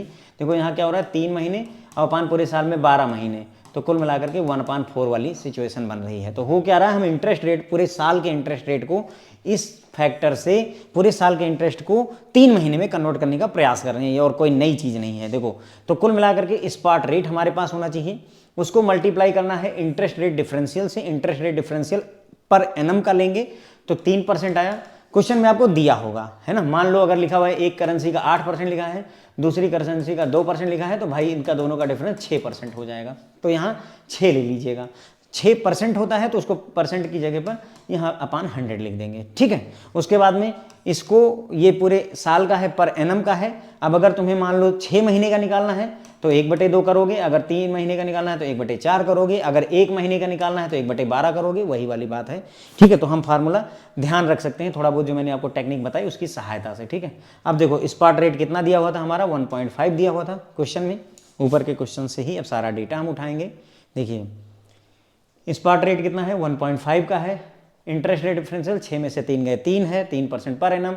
फॉरवर्ड पीरियड 90 दिन के लिए, आज से 90 दिन बाद कितना होगा फॉरवर्ड रेट, ये कैलकुलेट करने की कोशिश की जा रही है। देखो हो क्या रहा है, हम क्वेश्चन क्या सॉल्व कर रहे हैं। आज स्पॉट रेट यूरो का $1.5 के बराबर है। आज से 3 महीने बाद, आज से 90 दिन बाद क्या रेट लगाएंगे, ये बात हम कैलकुलेट करने की कोशिश कर रहे हैं वास्तव में, ठीक है। साल भर में 90 नंबर ऑफ डेज 360 हमें लेना है, कर लीजिए कैलकुलेट, कुछ है नहीं, ठीक है। देखो वैल्यू रख दी, स्पॉट रेट की जगह स्पॉट रेट रखा, इंटरेस्ट रेट डिफरेंशियल 3/100 हो गया। उसके बाद फॉरवर्ड पीरियड 90 दिन का अपान टोटल साल में 360 डेज हो गए। ये हो गया फ्रेंड्स 1.5, ये हो जाएगा आपका 0.03, 100 से डिवाइड कर दिया, इसको इससे डिवाइड करेंगे तो 0.25 आ जाएगा। कैलकुलेटर उठा लीजिए भाई, ये कोई ज़्यादा डिफिकल्ट टास्क नहीं है, कैलकुलेटर उठा लीजिए, ये आपका निकल आया, ठीक है। तो हमारा फॉरवर्ड पॉइंट क्या निकला, ये निकला। यानी कहने का क्या मतलब, ये क्या बता रहा है, इसका मतलब ये हुआ, देखो 1 यूरो बराबर फ्रेंड्स हमने कहा $1.5 के, और आज से 90 दिन के बाद, आज से 90 डेज के बाद का हमने फॉरवर्ड पॉइंट कैलकुलेट कर लिया। तो हम क्या करेंगे, इसमें फॉरवर्ड पॉइंट को ऐड कर देंगे, 0.01125 ऐड कर देंगे, ठीक है। यहाँ पर 00 लिख दीजिए, ठीक है, ऐड कर देंगे। तो हमें क्या होगा, आज से 3 महीने बाद यूरो का क्या रेट रहेगा डॉलर के भाव में, वो पता चल जा रहा है, ठीक है। तो ये हो जाएगा 5,2,1,1,5, ये हो गया रेट, कितना 1.51125, या इसे हटा दीजिए, कोई दिक्कत नहीं है, यहाँ पर 3 ले लीजिए। तो आज से 3 महीने बाद क्या फॉरवर्ड रेट रहेगा यूरो का, वो हम कैलकुलेट कर सके। आप समझिए इस बात को, अच्छा क्वेश्चन है अपने आप में। अगर 2 करेंसी का इंटरेस्ट रेट दिया हुआ है तो हम फॉरवर्ड रेट कैलकुलेट कर सकते हैं, अगर 2 करेंसी का इंटरेस्ट रेट हमें दिया हुआ है, ये बात हमें बताता है, ठीक है। अब एक सवाल आपके मन में बनना चाहिए यहाँ पर, अगर नहीं बना है तो आप उतनी अच्छे से समझ नहीं पा रहे हैं। अगर आपके दिमाग में क्वेश्चन बन रहा है, सर हम जोड़ क्यों रहे हैं, घटा क्यों नहीं रहे हैं, बोलिए हम जोड़ क्यों रहे हैं सर। भाई फॉरवर्ड पॉइंट आया है, फॉरवर्ड पॉइंट तो करेंसी हो सकता है, प्रीमियम पर भी हो, करेंसी हो सकता है डिस्काउंट पर भी, घटाया भी तो जा सकता है सर। इसीलिए मैंने आपको बताया था कि अगर इंटरेस्ट रेट जिसका कम होगा, देखो यूरो का इंटरेस्ट रेट कितना है 3%, और यूएसडी का इंटरेस्ट रेट कितना है 6%, जिसका इंटरेस्ट रेट कम होगा, इसका कम है, तो भविष्य में ये करेंसी स्ट्रांग होगी। यानी भविष्य में यूरो को स्ट्रांग होना है, मजबूत होना है। भाई मजबूत होना है तो जोड़ना ही पड़ेगा, इसीलिए जोड़ा गया है। क्लियर होती है मेरी बात। देखिए अगर ये बात आपके समझ में आई होगी तो आपको अच्छा भी लगा होगा कि हाँ वाकई कितनी बढ़िया और कितनी लॉजिकल बात हो रही है, ठीक है। तो 3 महीने का फॉरवर्ड रेट हमने कैलकुलेट कर दिया।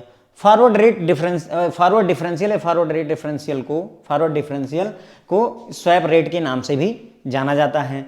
3 month forward rate for euro USD can be calculated by adjusting spot rate with the forward differential. तो वही किया हमने ना, स्पॉट रेट में फॉरवर्ड डिफरेंशियल को ऐड कर दिया। एडजस्ट करने मतलब ऐड करना या घटाना दोनों हो सकता है, तो हमने जोड़ा या घटाया। Interest differential from the forward points. अब देखो दूसरा टॉपिक यहीं पर, इसी फार्मूले में देखो, इस फार्मूले में हमने क्या निकाला, फॉरवर्ड पॉइंट्स। अब अगर जरूरत पड़े, हमें फॉरवर्ड पॉइंट पता हो, तो हम इंटरेस्ट रेट डिफरेंशियल इसी फार्मूले से निकाल सकते हैं। तो मैं कोई नया फार्मूला आपको नहीं बताऊंगा, यही फार्मूला याद रखिएगा, इसी से ही आपको क्या करेंगे। अब देखो ये चेंजेस बस इतना करेंगे, यहाँ पर ये हटा देंगे, बोलेंगे इसको x मान लो, और आपको ये वाला पॉइंट जो है जो कैलकुलेट करना था वो दिया रहेगा, ये वैल्यू दे देंगे 0.01125। फॉरवर्ड पॉइंट इतना है, स्पॉट रेट इतना है, ठीक है। उसके बाद इंटरेस्ट रेट डिफरेंशियल आपको पता नहीं है, 90 दिन के लिए निकालिए, और ये जो है 360 डेज है, ये सारा डेटा दे देंगे और ये गायब कर देंगे। तो बस अगर इक्वेशन पता है तो कैलकुलेशन कोई डिफिकल्टी नहीं है, तो सेम फार्मूले से हम कैलकुलेशन कर सकते हैं। तो वही कह रहे हैं, interest rate differential forward point से निकालना है, हम कोई नया फार्मूला नहीं लगा रहे हैं फ्रेंड्स, वही फार्मूला याद रखिए। बार बार बदलने से फार्मूला, अगर सेम फार्मूले से काम चल जाए तो कन्फ्यूजन नहीं होती, ओके। तो देखो यही है, फॉरवर्ड पॉइंट्स हमें दिया हुआ है इतना, स्पॉट रेट सब सेम है, इंटरेस्ट रेट डिफरेंशियल हमें कैलकुलेट करना है, अपन 100 रख दिया, और 90 दिन के बाद का है, और 360 90 दिन के बाद का ये दिया हुआ है आपको, इंटरेस्ट रेट फॉरवर्ड पॉइंट 90 दिन के बाद का दिया हुआ है।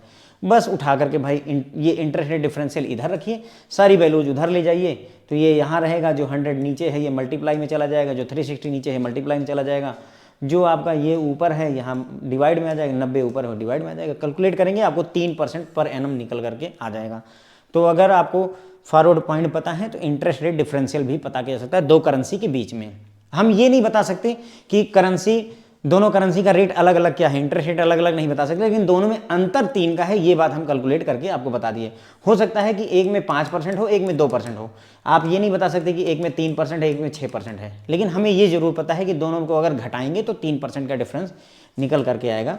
ये हो गया फ्रेंड्स इंटरेस्ट रेट डिफरेंशियल। उसके अलावा इंटरेस्ट रेट डिफरेंशियल बोल रहे हैं कि फॉरवर्ड डिफरेंशियल को और भी तरीके हैं, स्पॉट रेट में से फॉरवर्ड रेट घटा दीजिए, इस भी तरीके से निकाल सकते हैं। देखो स्पॉट रेट मान लो अभी 70 का है डॉलर, ठीक है, और फॉरवर्ड रेट मान लो 75 का है डॉलर, तो भाई देखो spot rate 70 minus forward rate 75 घटा दीजिए, आपको जो है $5 का जो डिफरेंस आया यही फॉरवर्ड डिफरेंशियल हो गया। इससे भी कैलकुलेट कर सकते हैं, ठीक है। तो कई सारे तरीके, कई सारी बातें हमने समझी।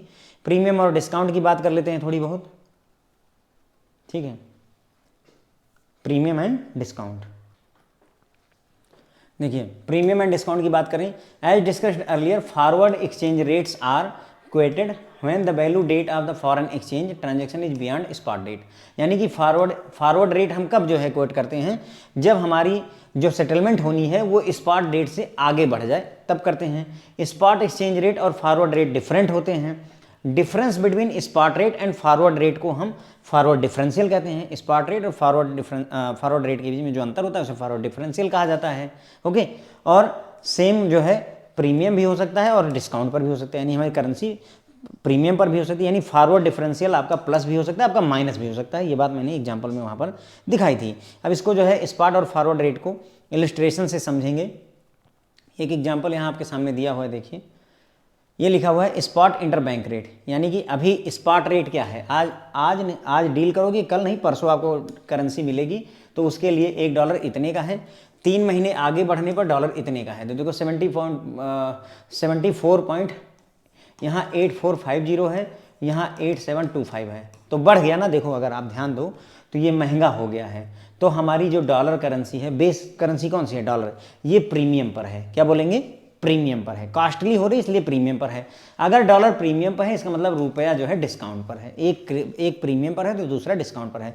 सर रुपया क्यों प्रीमियम पर नहीं? भाई देखो बेस करेंसी किसकी है, डॉलर की। आज $1 खरीदने के लिए आपको 74.8450 देना है और 3 महीने बाद 74.8725, तो भविष्य में तुम्हें ज़्यादा देना पड़ रहा है एक ही डॉलर के लिए। डॉलर वही रहा, तुम्हें देना ज़्यादा पड़ गया रुपया, इसलिए डॉलर प्रीमियम पर है, ठीक है। डॉलर कहाँ पर है, प्रीमियम पर है, और आपका ये रुपया डिस्काउंट पर है। ये बात हमें क्लियर हो जाती है, ओके। उसके बाद में यही बात इन्होंने यहाँ पर लिखी हुई है, इफ़ वन हैज़ टू, देखो if one has two by 3 months forward $US against रूपी, ही हैज़ टू पे more for the same $US by this much. तो अगर आपको आज से 3 महीने बाद अगर डॉलर खरीदना है तो आपको इतना ज़्यादा रुपए एक्स्ट्रा देना पड़ेगा। To understand this it can be said that 3 month forward $US is costlier by this much rupees compare to the spot. वही बात फिर से घूम के कही गई, इसलिए $US प्रीमियम पर है फॉरवर्ड मार्केट में, विज रूपी के अगेंस्ट प्रीमियम पर है, और रुपया किस पर है, डिस्काउंट पर है, ओके। ध्यान रखेंगे कि अगर डायरेक्ट कोटेशन है तो हमेशा जो प्रीमियम होता है वो बाइंग रेट और सेलिंग रेट दोनों में ऐड किया जाता है। प्रीमियम को क्या करते हैं हम, ऐड करते हैं। देखो ये कोई नई बात नहीं है। अगर एक कपड़ा है आज $100 का है, आज से जो है 3 महीने बाद 120 का हो रहा है, तो वो 120 का तभी होगा जब जोड़ोगे। अगर घटा दिए तो डिस्काउंट पर चला जाएगा, ठीक है। तो वही बोल रहे हैं कि प्रीमियम को हमेशा जोड़ा जाता है। अब एक और एग्जांपल देखते हैं जहाँ पर हम प्रीमियम का ना देख करके डिस्काउंट का कॉन्सेप्ट देख लेंगे। देखिए यहाँ पर स्पॉट रेट क्या है डॉलर का, 74.8450। 3 महीने बाद $US कितने का हो रहा है, 74.7950। अब देखो यहाँ घट गया दाम, यानी आज जो है अगर डॉलर खरीदोगे तो इतने रुपए देने पड़ेंगे, आज से 3 महीने बाद खरीदोगे तो बस इतने ही देने पड़ेंगे। तो इसका मतलब ये हुआ कि डॉलर की वैल्यू भविष्य में घट रही है, तो ये डिस्काउंट पर है। कौन, डॉलर डिस्काउंट पर है। अगर डॉलर डिस्काउंट पर है तो एप्रिसिएशन किसका हो रहा है, रुपया प्रीमियम पर है, ठीक है। तो डॉलर किस पर है, डिस्काउंट पर है। तो क्लियर है अब क्वेट से कि जो US डॉलर जो है वो कम रुपए में अवेलेबल है स्पॉट से 3 महीने बाद, 3 महीने बाद स्पॉट से कम रुपए में अवेलेबल है। इसका मतलब हम कह सकते हैं कि US डॉलर इज चीपर, है ना। US डॉलर क्या है, सस्ता है भविष्य में, cheaper in forward as compare to the spot, spot के कंपेयर में फॉरवर्ड में सस्ता है। तो हम कह सकते हैं कि US डॉलर किस पे है, डिस्काउंट पर है। US डॉलर डिस्काउंट पर है, इसका मतलब रुपया जो है प्रीमियम पर होगा। तो अगर $1 बाई करना है अभी तो उसे 3 महीने बाद उससे कम ही पैसे पे करने पड़ेंगे। तो अच्छा बताओ, आज जो है डॉलर खरीद लेना बुद्धिमानी है कि 3 महीने बाद खरीदना बुद्धिमानी है? तो भाई देखो, अगर हमको खरीदना पड़ेगा तो 3 महीने बाद खरीदूं, क्योंकि 3 महीने बाद सस्ता हो रहा है। आज एक कपड़ा 100 रुपये का बिक रहा है, 3 महीने बाद वो 80 रुपये का बिक रहा है, तो वेट करते हैं ना, 3 महीने बाद खरीद लेंगे। कई सारे लोग ऑफर का वेट करते रहते हैं ना कि हाँ दिवाली आएगी फ्रिज सस्ता होगा, क्यों वेट कर रहे हैं, यही डिस्काउंट, ये वही चल रहा है। ओके ठीक है, तो क्लियर हो जाती है बात। और हमेशा कोटेशन में अगर डायरेक्ट कोटेशन है तो हमेशा डिस्काउंट को घटाते हैं, प्रीमियम को जोड़ेंगे और डिस्काउंट को घटाते हैं। वैसे ही जैसे 100 रुपये की शर्ट 80 की तभी होगी जब 20 रुपये का डिस्काउंट आप उसमें से घटा देंगे। ठीक है, अब method for coating forward rates, forward rate को कोट कैसे किया जाता है उसके बारे में बात करेंगे हम। तो method of quoting forward rates, as per foreign exchange market convention forward rates are not quoted for say 1 month 2 month 3 month ETC। Forward rate direct नहीं कोट किया था। इनका कहने का मतलब ये है कि मार्केट में जो कन्वेंशन है, जो चला हुआ है सिस्टम, उसके हिसाब से हम फॉरवर्ड रेट सीधे नहीं लिखते हैं। ठीक है, बल्कि हम क्या करते हैं, उसके बजाय स्पॉट रेट और फॉरवर्ड डिफरेंशियल को कोट किया जाता है अलग अलग। ओके, स्पॉट रेट और फॉरवर्ड डिफरेंशियल को अलग अलग जो है कोट किया जाता है। जैसे उदाहरण के लिए आपके सामने है, देखो स्पॉट रेट दे दिया और फॉरवर्ड डिफरेंशियल 1 महीने का, 2 महीने का, 3 महीने का दे दिया। ये नहीं लिखा कि 1 month forward rate this, 2 month forward rate this, 3 month forward rate this, ऐसे नहीं लिखा जाता है। ये कन्वेंशन है। आपको अगर रेट देना है फॉरवर्ड मार्केट में तो यही कॉन्सेप्ट यूज करना पड़ता है। ये चला आ रहा है सदियों से, मतलब ऐसे समझ लीजिए।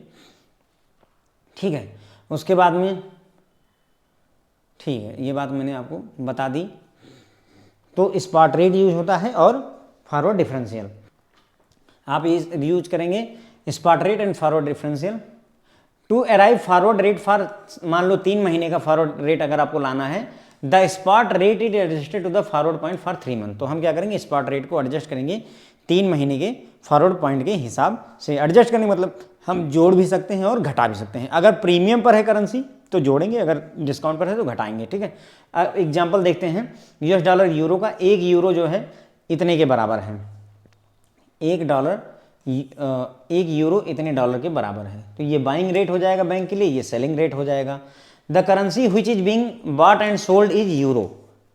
ध्यान है ना, कौन सी यहाँ बेस करेंसी कौन सी है, यूरो। तो जो करेंसी खरीदी और बेची जा रही है कौन सी है, यूरो है इन टर्म्स ऑफ डॉलर। और यहाँ पर बिड रेट अगर हम देखें, यानी बाइंग रेट क्या है, तो 1.2180 हो जाएगा बाई लो, और जो है ऑफर रेट या सेलिंग रेट क्या हो जाएगा, सेल हाई वाला कॉन्सेप्ट चलता है। Buy low and sell high के हिसाब से अगर हम देखेंगे तो ये रेट हो जाएगा। फॉरवर्ड कोटेशन ऐसे लिखी जाती है, देखिए फॉरवर्ड कोटेशन कैसे लिखी जाती है, इस तरीके से, spot euro equal to this दिया होगा, forward differential 1 month 2 month 3 month, forward differential भी लिख देते हैं कई जगहों पर, यहाँ पर 1 मंथ प्रीमियम 2 मंथ प्रीमियम ऐसे भी लिख देते हैं, कई जगहों पर स्वैप भी लिख देते हैं, 1 month swap 2 month swap 3 month swap ऐसे भी लिखा सकते हैं। सब एक ही बात है कुल मिलाकर के। ओके, तो ये दिया हुआ है। अब यहाँ पर एक चीज़ थोड़ा ध्यान देने वाली होगी, जब आपको फ्रेंड्स फॉरवर्ड डिफरेंशियल दिया हो तो इन फिगर्स को जरा सा ध्यान से देखने की जरूरत होती है। ध्यान से क्यों देखना होता है, क्यों, क्योंकि ये 2 तरीके से लिखा जा सकता है। जैसे ये भी पॉसिबल है क्या, 18 और 15, 37 और 30 और 49 और 41, ये भी पॉसिबल हो सकता है कि आप एक क्वेश्चन देखें जिसमें आपको ये वैल्यू ना देकर के ऐसी वैल्यू दी हुई हो, इसलिए इसको थोड़ा सा ध्यान से देखना होता है, क्योंकि इसी से हम डिसाइड करते हैं कि हमारी जो करेंसी है, यूरो जो करेंसी बेस करेंसी है, ये प्रीमियम पर है या डिस्काउंट पर है। इस बात का डिसीजन हम इसी के आधार पर करते हैं। तो देखो, अगर ये बढ़ते क्रम में है, बढ़ रहा है, देखो बढ़ रहा है ना, तो इसका मतलब प्रीमियम पर है। अगर पहले छोटी वैल्यू फिर बाद में बड़ी वैल्यू, तो वैसे समझो, और चाहे ऐसे समझ लो कि भैया ये बढ़ रहा है, प्रीमियम पर है, बढ़ रहा है यानी प्रीमियम पर है, बढ़ रहा है यानी प्रीमियम पर है। ओके, तो इसका मतलब हमारा यूरो प्रीमियम पर है और प्रीमियम को हमेशा जोड़ा जाता है। इसका मतलब ये हुआ, ये सारी वैल्यूज हम ऐड करेंगे, ये सारी वैल्यूज हम क्या करेंगे, इसमें ऐड करेंगे। तो ये आपका बिड रेट है, ये ऑफर रेट है, यानी कि ये बाइंग रेट है, ये सेलिंग रेट है। तो बाइंग रेट के लिए ये सारी वैल्यूज काम की हैं और सेलिंग रेट वाले के लिए ये सारी वैल्यूज काम की होती हैं। इधर वाला बाइंग, उधर वाला सेलिंग होता है। ठीक है, आगे बढ़ते हैं। एक और एग्जांपल देखो, ये स्पॉट बिड रेट यानी बाइंग का क्या दिया, उदाहरण में यही दे दिया। बाइंग रेट क्या है, बैंक सस्ते में खरीदता है महंगे में बेचता है, तो 1.2180 रेट कोट करेगा बाइंग के लिए। ठीक है, उसके बाद में आस्क रेट यानी सेलिंग का रेट क्या हो जाएगा 1.2190, महंगे में बेचता है तो इसलिए 1.2190। कैसे रेट कोट रीड करते हैं वो मैंने समझाया हुआ है। 2 महीने बाद का बिड रेट आपसे कैलकुलेट करने के लिए, ऑफर रेट कैलकुलेट करने के लिए कह रहे हैं, तो यहाँ कैलकुलेट कर लीजिए 2 महीने बाद जो है फॉरवर्ड रेट क्या होगा।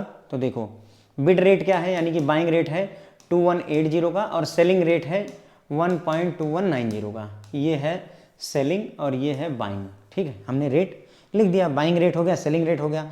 2 महीने बाद का रेट हमसे पूछा जा रहा है फॉरवर्ड रेट। 2 महीने बाद हमारे जो प्रीमियम पॉइंट्स हैं 30 हैं, तो 30 को मैंने आपको समझाया था ये आपका बिड वाले में जाएगा। ठीक है, लेकिन पीछे से लिखते हैं राइट, 30 यहाँ पर लिखेंगे, चूंकि हमारी करेंसी प्रीमियम पर है 30 से 37 हो रहा है इसलिए जोड़ देंगे। ठीक है, इसी तरीके से यहाँ पर भी करेंगे, यहाँ 37 को लेंगे, 37 लास्ट में लिखेंगे, 00 लगाएंगे, 0.0 यहाँ पर लिख देंगे। उसके बाद यहाँ पर भी हम जोड़ देंगे। जोड़ क्यों रहे हैं, क्योंकि हमारी करेंसी प्रीमियम पर जा रही है इसलिए जोड़ रहे हैं। अब अगर उल्टा लिखा होता तो हम घटा देते, हम जोड़ते नहीं, बस इसको जोड़ लीजिए, आपको 2 मंथ का मिल जाएगा। 3 मंथ का पूछे 3 मंथ का, इसी तरीके से 1 मंथ का पूछे 1 मंथ का कैलकुलेट कर सकते हैं, कोई डिफिकल्टी नहीं है। वही किया गया, 30 यहाँ पर 37 जोड़ दिया गया। ठीक है, in other words euro is casting more in terms of US dollar in forward. तो अगर हम देखें तो भाई यूरो जो है महंगा होता जा रहा है ना, देखो यहाँ 2180 का था बाइंग में, यहाँ 2210 का हो गया है, तो यूरो प्रीमियम पर है। ठीक है, तो बाकी राम कहानी इन्होंने क्या लिखी है इनको छोड़ देते हैं, हम ज़्यादा नहीं देखेंगे क्योंकि ये कन्फ्यूज ज़्यादा करते हैं और अच्छी बातें कम करते हैं। बुक में मैकमिलन में कन्फ्यूजन ज़्यादा बनती है। We can say that forward points of the first figure is lower than the second figure, the base currency is at premium in forward. अब इन्होंने एक लॉजिक दिया कि अगर जो है जो फॉरवर्ड पॉइंट्स आप देखें, फॉरवर्ड पॉइंट्स को देखिए, अगर उसमें पहला जो फिगर है, पहली जो नंबर है वो अगर छोटी है, लोअर है देन दूसरी, तो जो बेस करेंसी है वो प्रीमियम पर होती है। उन्होंने ये कहा, ये बात मैंने तो आपको पहले ही बता दी साहब, यही तो मैंने बताया था। देखो अगर ये छोटा है, छोटे से बड़ा हो रहा है, तो इसका मतलब जो हमारी बेस करेंसी है वो प्रीमियम पर है। ये बात मैंने पहले ही आपको बता दी है। अब अगर आप चाहो तो ध्यान भी रख लो कि अगर फर्स्ट फिगर लोअर है, हो सकता है थ्योरेटिकल पार्ट में ऐसा बना दे कि फर्स्ट फिगर लोअर होगा कि सेकंड फिगर लोअर होगा, तो छोटे से बड़े की तरफ जाएंगे तो प्रीमियम में रहेगी। दूसरा सिनेरियो देख लीजिए, यहाँ पे जो मैं दूसरा वाला केस कह रहा तो वो आपको यहाँ पर क्लियर हो जाएगा। देखिए रेट वही है, 1 मंथ फॉरवर्ड में देखिए क्या हो रहा है, बढ़ रहा है कि घट रहा है, घट रहा है। इसलिए जो हमारी बेस करेंसी है यूरो, ये डिस्काउंट पर होगी। किस पर होगी, डिस्काउंट पर, यानी पहला फिगर बड़ा होगा, दूसरा फिगर छोटा होगा, तो हमारी बेस करेंसी डिस्काउंट पर होगी। या जैसा मैंने आपको समझाया कि यहाँ बड़े से छोटे की तरफ जा रहे हैं यानी डिस्काउंट हो रहा है, छोटे से बड़े की तरफ जाते हैं तो प्रीमियम होता है। यहीं से लॉजिक ऐसे ही समझ लो। ठीक है, तो यहाँ बड़े से छोटे की तरफ आ रहा है यानी डिस्काउंट हो रहा है, डिस्काउंट घटाया जाता है, प्रीमियम जोड़ा जाता है, डिस्काउंट घटाया जाता है, तो हम ये सारे घटा देंगे। अब देखो अगर हम स्पॉट जो है बाइंग रेट की अगर हम बात करें, बाइंग रेट की अगर हम बात करें तो 1.2180, और अगर सेलिंग रेट की हम बात करें तो 1.2190 हो जाएगा। ठीक है, ये तो यही रेट लिख दिया उठा करके। अब अगर मान लो तुमसे कहा जाए 2 मंथ का फॉरवर्ड रेट कैलकुलेट करिए, तो 2 महीने बाद हमें कैलकुलेट करना है, तो कैलकुलेट कर लेते हैं, कोई नहीं, यही वाला यूज होगा। अब देखो डिस्काउंट है, क्या है ये, डिस्काउंट है यानी घटेगा, घटेगा मतलब माइनस लगाएंगे, हमने माइनस लगा दिया। उसके बाद में मैंने बताया था कि ये सारे के सारे फिगर आपके बाइंग वाले के लिए काम के होते हैं और ये सारे के सारे फिगर आपके सेलिंग वाले के लिए। तो यहाँ पर हम 26 लिखेंगे और 00 लगा देंगे, और यहाँ पर क्या लिखेंगे 20 लिखेंगे और 00 लगा देंगे। ठीक है, बस ये हो गया आपका 2 महीने बाद का रेट निकल आया। अगर यहाँ पैसा लिखा होता तो क्या होगा, उसको भी मैंने आपको समझाया हुआ है। इसीलिए जब मैंने स्टार्टिंग चैप्टर लिया था हाउ टू रीड कोट्स, वहाँ पर ये सारी बातें मैंने आपको समझाई हुई थी। जोड़ना है कि घटाना है ये नहीं बताया था, अब वो मैं यहाँ पर आपको डिस्कस कर दे रहा हूँ कि जोड़ना है कि घटाना है वो यहाँ पर डिसाइड कर सकते हैं। तो मतलब अगर आपको स्पॉट रेट दिया है और फॉरवर्ड का रेट अगर ऐसे दिया हुआ है फ्रेंड, तो इसी के आधार पर आप डिसाइड कर सकते हो कि आगे जोड़ना है कि हमें घटाना है। क्लियर हो जाती बात, ओके। तो बस ये सब वही कहानी जो मैंने आपको समझाया, राम कहानी वही लिखी है, कोई नई चीज़ यहाँ नहीं लिखी हुई है। अब अगर हम समराइज करना चाहें, मतलब ये मेरे ख्याल से लास्ट पेज है, समराइज अगर हम करना चाहें तो देखो स्पॉट रेट और फॉरवर्ड रेट 3 कंडीशन हो सकती है। हो सकता है कि आज $70 का है, आज से 3 महीने बाद भी 70 का हो सकता है आज $70 का है, आज से 3 महीने बाद वो 75 का हो जाए, या हो सकता है डॉलर आज 70 का है, आज से 3 महीने बाद 65 का हो जाए या 66 का हो जाए। 3 कंडीशन होंगी। इसे अगर बराबर है तो उसे बोलते हैं एट पार। क्या बोलते हैं? अगर स्पॉट रेट और फॉरवर्ड रेट दोनों बराबर है तो एट पार बोलते हैं। अगर फ्यूचर में दाम बढ़ रहा है तो उसे प्रीमियम पर बोल देते हैं। स्पॉट रेट से फॉरवर्ड रेट अगर महंगा है तो उसे प्रीमियम बोल देंगे, और अगर स्पॉट रेट से फॉरवर्ड रेट सस्ता है तो उसे डिस्काउंट बोल देंगे, तो इसे डिस्काउंट बोल देंगे। यही बात यहाँ लिखी हुई है। In case direct rate the forward rate is more than spot rate, forward rate ज़्यादा है स्पॉट रेट से तो करेंसी आपकी प्रीमियम पर है। ओके, और अगर जो है फॉरवर्ड रेट स्पॉट रेट से कम है तो करेंसी आपकी फ्रेंड्स डिस्काउंट पर होती है। बस ये हो गया, सब कुछ कवर करके दे दिया है फ्रेंड्स। जो है जितना आपकी मैकमिलन की बुक में था वो उससे भी ज़्यादा ही आपको बताया हुआ है मैंने। होपफुली इससे ज़्यादा मैकमिलन मतलब आपको जेआईबी में अब इससे ज़्यादा फॉरेन एक्सचेंज की ज़रूरत नहीं पड़नी चाहिए। कोई न्यूमेरिकल इन्होंने ऐसा सच दिया नहीं है मेरे ख्याल से, है ना, या है शायद इसमें एक आधा क्वेश्चन है, क्या नहीं है, ठीक है। तो कोई ऐसा मैंने आपको ये पूरा समझा ही दिया फ्रेंड्स कि कैसे बिड और आस्क कैसे कैलकुलेट करते हैं पूरी कहानी। तो कोई एग्जाम मतलब कोई ऐसा न्यूमेरिकल बेस्ड क्वेश्चन इन्होंने दिया नहीं है, और जो कुछ भी था वो मैंने सारा कुछ आपको समझा दिया है। होप है कि आपको ये पसंद आएगा, और इसी के साथ में ये पूरा चैप्टर आपका 23 खत्म होता है। अब आगे जो है अगला चैप्टर लेंगे। Thank you so much friends.